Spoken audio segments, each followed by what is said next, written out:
are the top 25 Iron Man powers in the movies.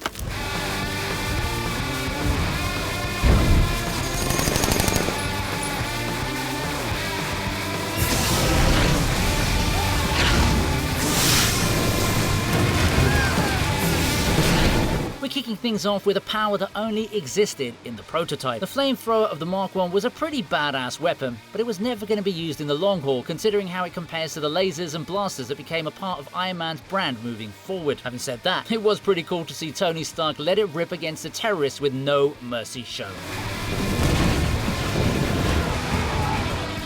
And yes, never forget the fact that he made this in a cave with a bunch of scraps with his life on the line. Yeah, the real fire was in Tony's heart.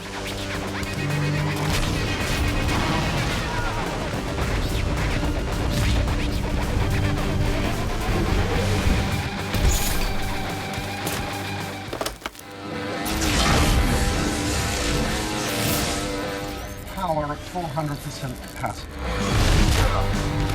Up next is durability. This is a power that's not actively shown in any of the movies, but is somewhat understood given its nature.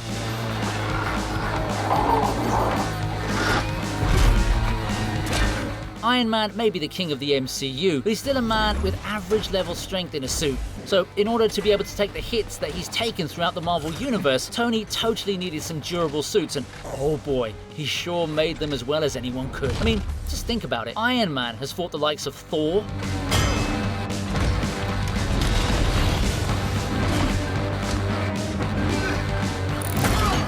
Loki, You will all fall before me.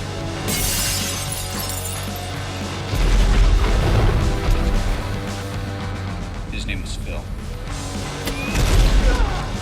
Ultron, I think you're confusing peace with quiet. Yeah.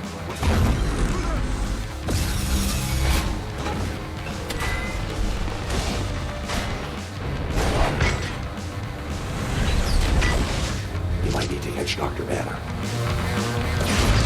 and heck, even the freaking Hulk. You don't get to come out of such fights in one piece unless your suit's got crazy endurance. You're Bruce Banner. Right. Don't mention puny Banner.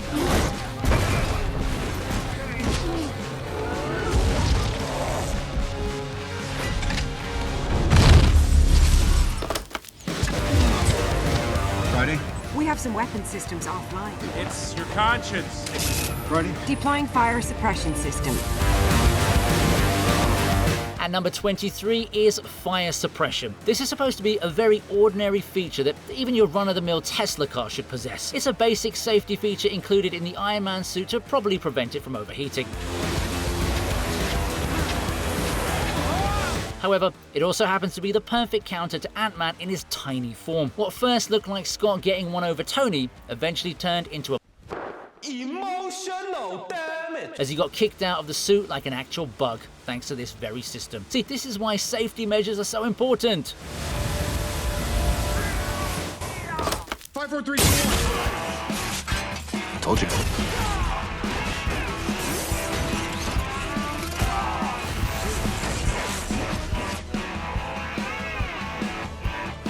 Now we've got the iconic ability to summon Iron Man suits. Of course, this is most notably shown in Iron Man 3 in the Mark 42 suit.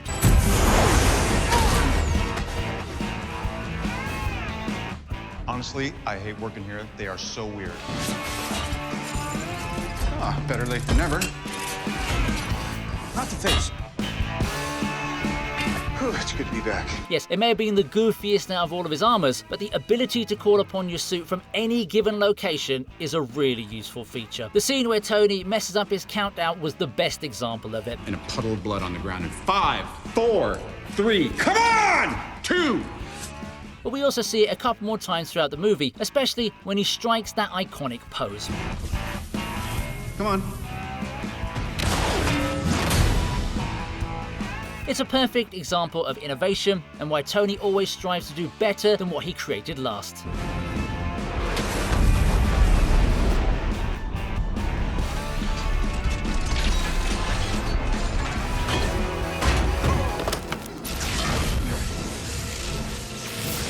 Power at 400% capacity. How about that? At number 21, I give you the ultimate charging machine. It should make sense given the Iron Man suit runs on a heavy dose of electricity, but what better way to make the audience realize that than by having it absorb the full force of Thor's lightning blast. Yeah, most of us thought that Tony was a goner here, but the God of Thunder just ended up sabotaging himself at the end of the day. It was nice to see them do this in unison the next time in Endgame, as we got an insane blast as a result. Okay, Thor, hit me. I would have placed this a lot higher if this attack actually ended up damaging Thanos. I still won't forgive the Russo brothers for wasting such an epic moment.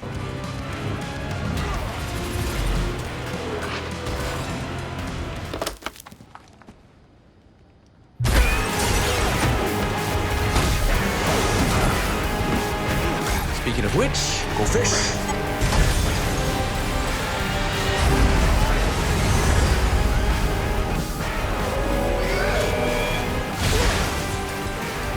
Walk away from that, you son of... How many in the air? 13, sir. Slow down, slow down. Relax. We can do this, Ed. Easy.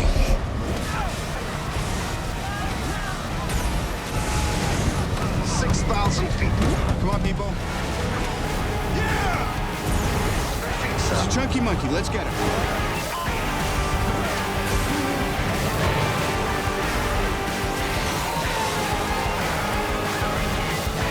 Next is the kind of ability that's the literal translation of work from home. Being Iron Man is already quite badass, but then he creates the option to operate his suits remotely, which is the perfect power for any kind of mission. Saving the flight crew and defeating Sarvin were quite difficult, and even then, Tony managed to get the job done without even being physically present. Thank God for that, because I'm not sure he would have liked getting smashed by a truck completely out of the blue. I wish I had a suit that could go in my place to any meeting or gathering that I didn't want to attend. Nice work, guys. Give me some good news, man. I think they all made it. Oh, thank God. Yeah, but I missed the president.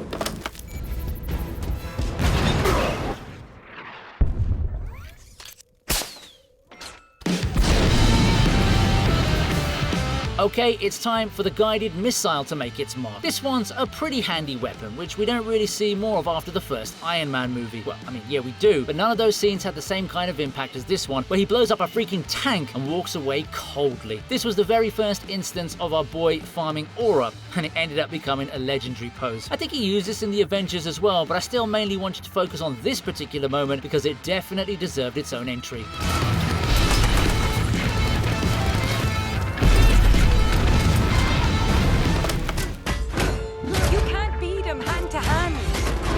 Analyze his fight pattern. Scanning. Countermeasures ready. Let's kick his ass.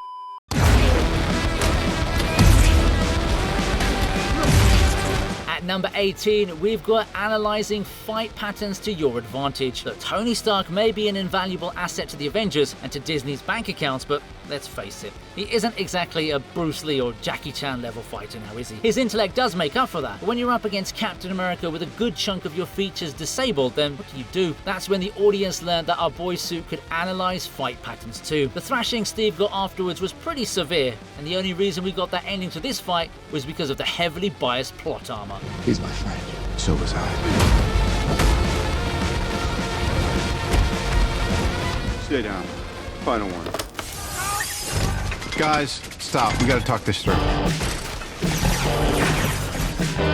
Ah yes, it's finally time for the miniguns to come out and play. So we mainly see them in action when Iron Man breaks into the Hydra facility, and it is only for a brief moment, but man, these are such handy tools. You can use them to break out of a building, or in this case, break into one. Plus, I don't think he actually killed any of those clueless fools, so it's a perfect way to neutralize your enemy without turning into Wolverine. Imagine an alternate universe where Robert Downey Jr. plays Logan. I can totally see that. It's good talk. No, it wasn't. Put your hands up! This is your idea? Yep. Ready, go, go, go!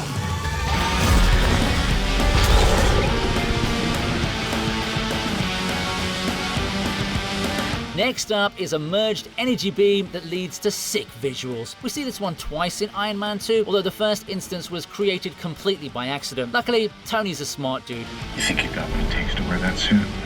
don't have to do this, Tony. Tony, take it! And he used this knowledge to his advantage when he and Rhodes fought the ultimate Whiplash suit. The only drawback to this power is that you need another Iron Man suit to pull it off, but with all the variants Tony has in his basement, I'm pretty sure he can just remote control one of them to repeat this feat if needed. Yeah, I know he's dead, but we can always be hypothetical, can't we? You lose.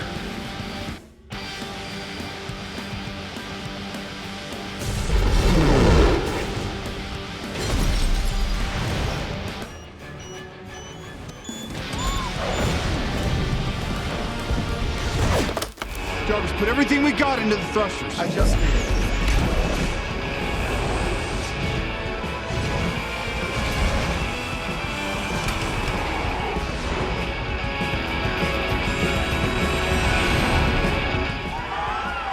In at number 15 are the super cool thrusters. We first see them in action during the Battle of New York, when Iron Man channels every last bit of energy into his thrusters to ensure the missile hits the right target. That was definitely cool and super brave, but I preferred seeing the nanosuit version of it because Iron Man looked so cool here. He was able to catch up with a freaking spaceship, which goes to show how fast he can be when he needs to step on the accelerator. I'd probably travel to the moon every weekend if I had such a cool skill. Wander invited to my wedding. Give me a little juice Friday. Happy trails, kid. Friday, send him home. Yep.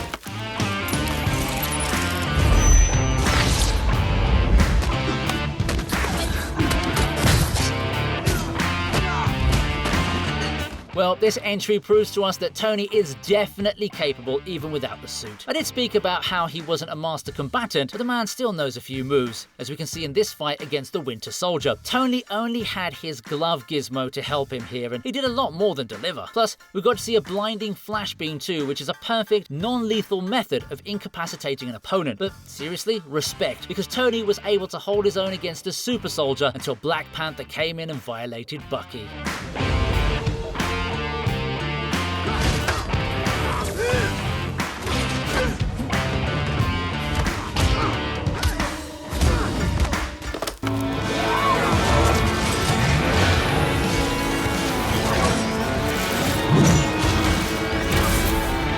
Next is the Nano Shield, which is pretty freaking durable. We see it first when Iron Man fights Cull Obsidian in the park. Considering it's made from nanobots that constantly regenerate, you can imagine it's a pretty sturdy tool.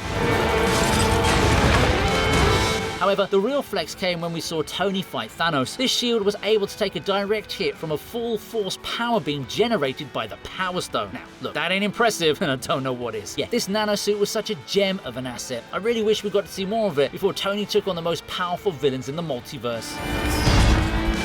You throw another moon at me, and I'm gonna lose it. Dog, you're not the only one cursed with knowledge. My only curse is you.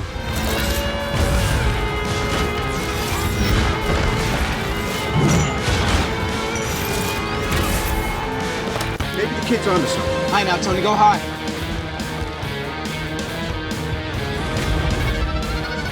Now we have enhanced strength, which is something a lot of people may not have realized. Yes, it's easy to get lost in all those lasers and other gadgets, but don't forget, the Iron Man suit can pack quite a punch. Sure, it's not on Thor's or Hulk's level, but it's definitely around Super Soldier level, which isn't bad at all. Sleep, go to sleep, go to sleep. I mean, the suit was able to hold a freaking car during his fight against Ironmonger. I mean, that's got to count for something, right?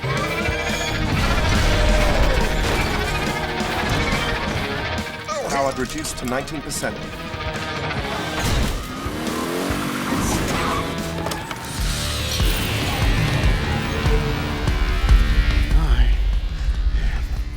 Iron Man.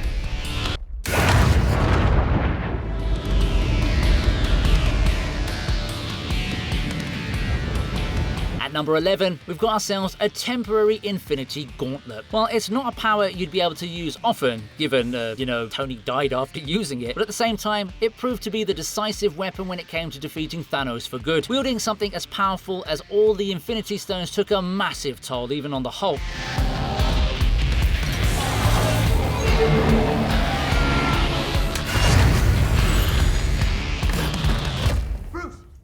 So you can imagine how powerful the suit must be to be able to withstand that kind of energy.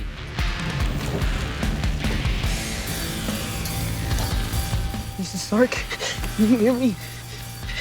It's Peter. Tony. Kill for some armor right now. You're right. We need backup. Yeah, a bunch. Is that? Yep.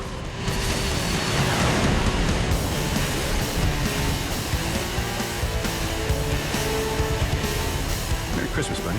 Jarvis? Target extremis heat signatures disable with extreme prejudice. Yes. What are you waiting for? It's Christmas.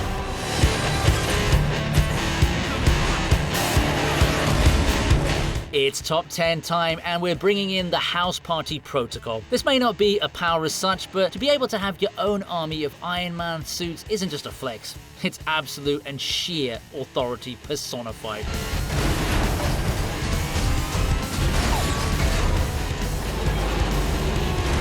This is how you've been managing your downtime, huh? Everybody needs a hobby. One Iron Man suit alone is enough to become a king, but here, there are dozens of them. Yeah, our boy can easily take on any country in the world with a cavalry like this one, and his dominance was on display all over this scene.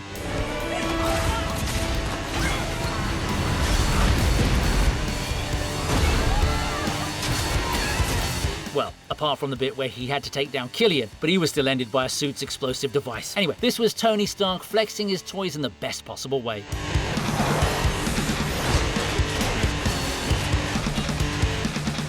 Do me a favor and blow Mark 42.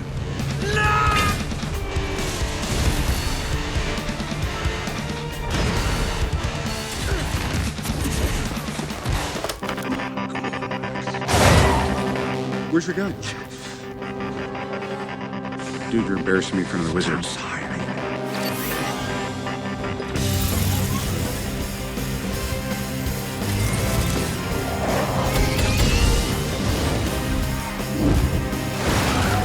Up next is the Mega Beam, which is an exclusive feature of the Nano suit. Technically, this is like the Repulsor beams on steroids because they were good enough to send Cull Obsidian flying away, even knocking him down temporarily. Yeah, nothing says massive upgrade louder than what Iron Man did here. It's such a cool moment, and those beams looked sick AF. But the sad part is that it's the only time we get to see them in action. I really wanted more of this weapon because it could have easily broken into my top 5 if it had even one more scene. Where'd that come from? It's Nanotech. You like it? A little something. You're Bruce Banner. Right. Don't mention puny Banner.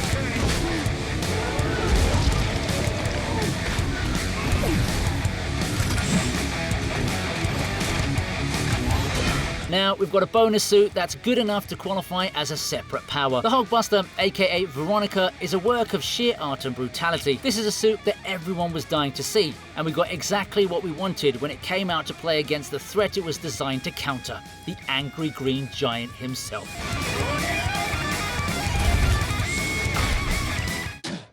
I'm sorry. Side note, I want to mention the part where Hulk's alter ego ends up using the same suit to take care of Cull Obsidian. This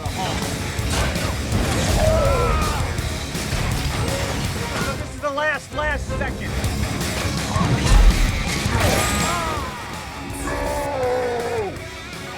Oh, screw you, you big green ass! Yeah, an Iron Man suit ended up defeating that dude one way or another.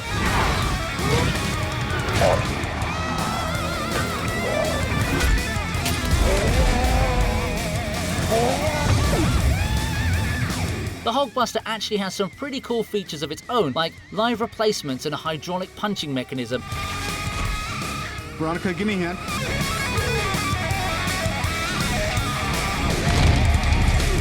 But I chose to pack them all into one entry so that we could enjoy it at number 8. How quickly can we buy this building?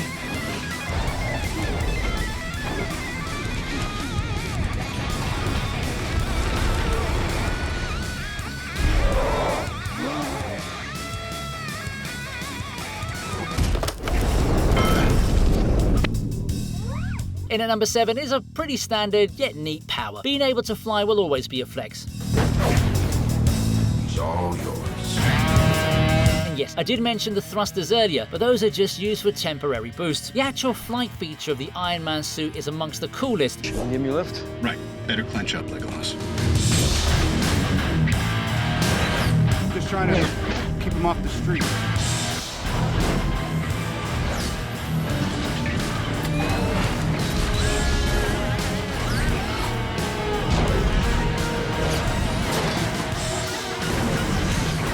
call. And anyone would love to have a toy that can get them to skip traffic in the most fun way possible. 3, 2, 1.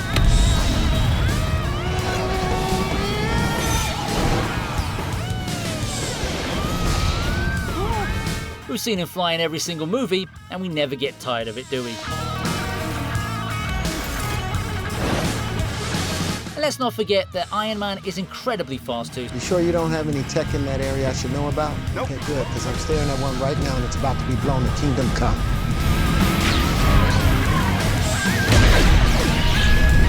Inbound missile. So this entry is kind of like nabbing two birds with one stone. I got it. Create a heat seal. A heat seal could work with enough power. Avengers, time to work for a living. When did you become an expert in thermonuclear astrophysics? Last night. Subject's notes. The extraction theory papers. Am I the only one who did the reading? Up next is a power possessed inherently by Tony Stark. We've spoken quite a bit about what his suits can do, but let's not forget the fact that Tony is the one who built them in the first place. He's a Genius, billionaire, playboy, philanthropist. and there's a reason he chose genius as the first word in that series. What is it you're trying to achieve, sir? I'm discovering, correction, I'm rediscovering a new element.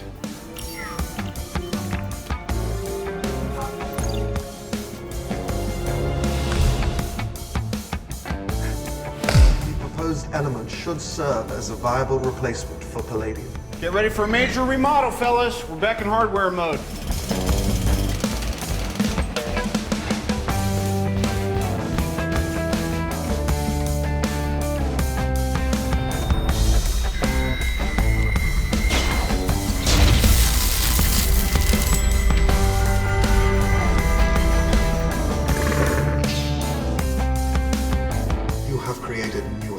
This man has accomplished things that no one will ever be able to discredit, and he's proved his worth multiple times simply by using his brain. Intelligence suggests that the devices seen in these photos are in fact attempts at making manned copies of Mr. Stark's suit. Hold on one second, buddy. Let me see. Now let's see what's really going on. What does he do? If you'll direct your attention to said screens.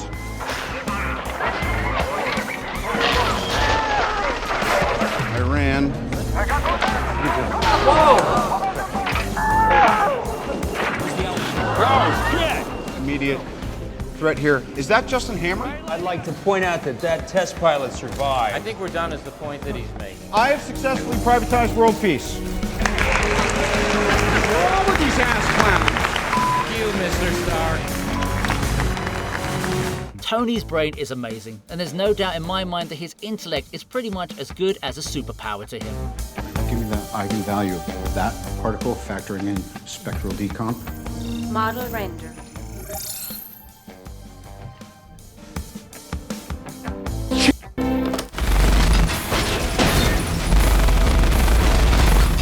Get down!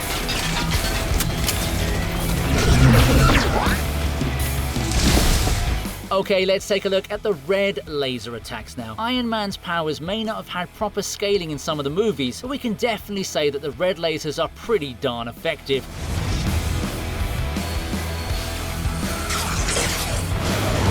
We first see it in proper action when Tony asks Rhodes to duck as he finishes off all the remaining hammer drones, which was probably the moment that also farmed the most aura. I think you should lead with that next time. Yeah, sorry, boss. I can only use it once.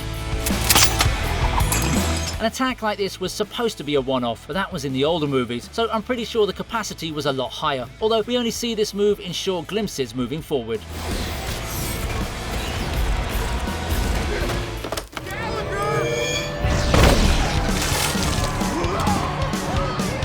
And now we have the iconic Unibeam. It's basically the chest blaster, which is a much more concentrated form of the Repulsor blast.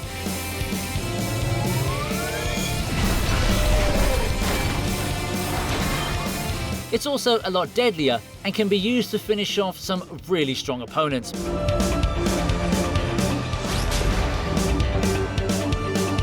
Take Eric Savin for example. He was pretty tough, but stood no chance against the Unibeam.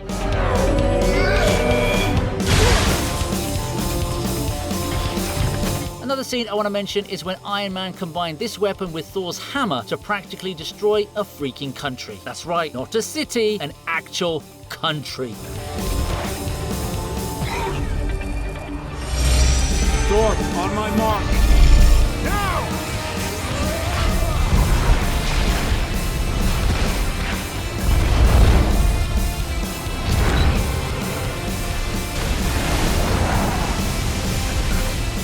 Yeah, this is like an ace card that Tony holds with him in any battle, but only uses it when absolutely required. Kinda like the red lasers from the earlier entry.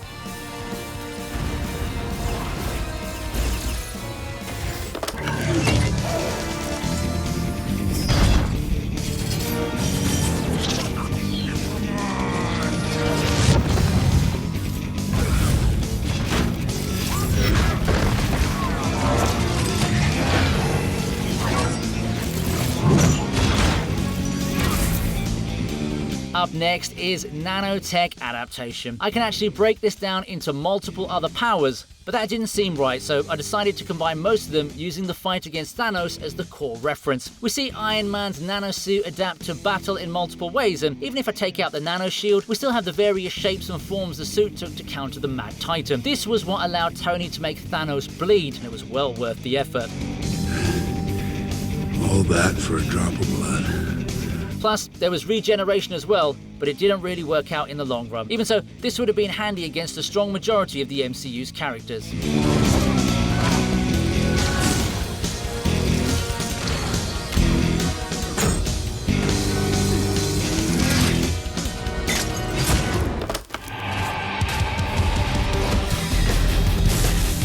In at number 2 are the most famous Repulsor blasts.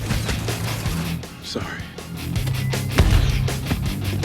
These could be referred to as plasma blasts, or even another variation of laser beams.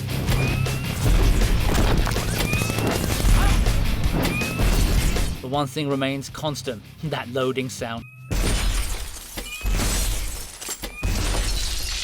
It's become iconic that you can instantly recognize it and realize that Iron Man's pulling out his trademark move. They may not be the most powerful weapons at Tony Stark's disposal, but they're the most frequently used attack option.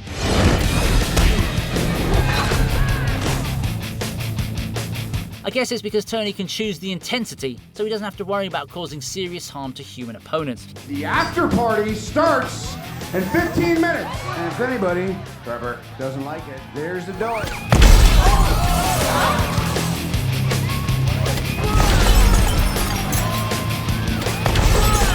Yeah, they're pretty freaking iconic and would have been number 1 if it wasn't for the next entry.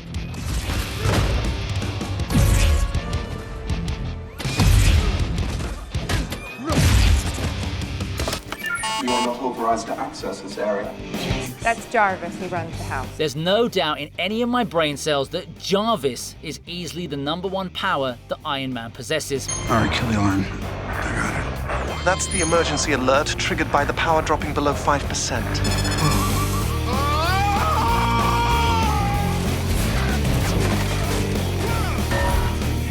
We are 5 miles outside of Rose Hill, Tennessee. What are we doing here? This is thousands of miles away. I gotta get Pepper. I gotta...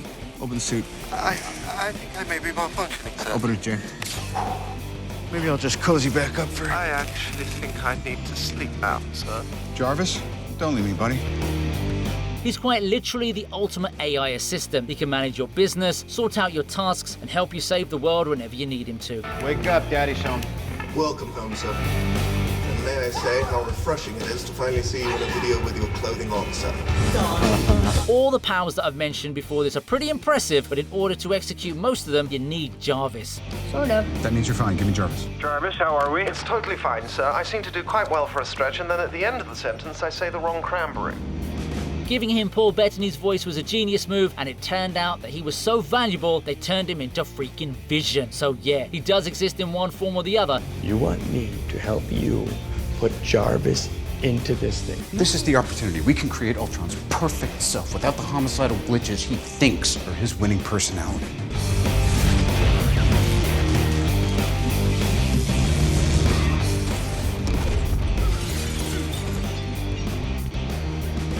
And while Friday isn't a bad replacement, nobody will ever top Tony Stark's MVP. Mark 7 is not ready for deployment. Then skip the spinning rims. We're on the clock. Right. Army. Hope you liked the video. Please subscribe to the Chibi Regent, and here's another video that I know you're going to enjoy.